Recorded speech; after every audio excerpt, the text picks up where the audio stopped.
Сіздерме Қызылорда облысы Арал қаласы номер 260 орта мектебінің 6 А сынып оқушысы Бабілген Фәрбек. Мен сіздерге Абай Құнанбаевтың «Қыс» өлеңінің орысша нұсқасын арнаймын.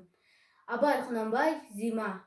Белой шубе, плечист, весь от снега седой, слеп и нем, серебристой большой бородой. Враг всему, что живет с омраченным челом, он скрипучий шагает зимой снеговой. Старый сват, белый дед натворил много бед. От дыхания его стужа, снег и буран. Тучу шапкой надвинув на брови себе, он шагает, кряхтя разукрасен румян. Брови грозно нависли, нахмуренный вид. Головою тряхнет, скучный снег повалит. Злится он, словно старый бежный верблюд, и тогда шеститворная юрта дрожит. Если дети играть выбегают во двор, щиплет нос он и щеки им злой рукой.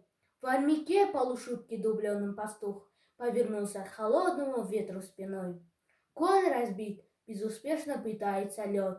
Голодный табун еле-еле бредет. Скалит жадную пасть волк, приспешник зимы. Пастухи, день и ночь охраняйте свой скот. Угоняйте на новое место табун. Не беда, если вам не придется поспать. Лучше вам с бедняками делиться скотом. Не давайте волкам среди степей пировать.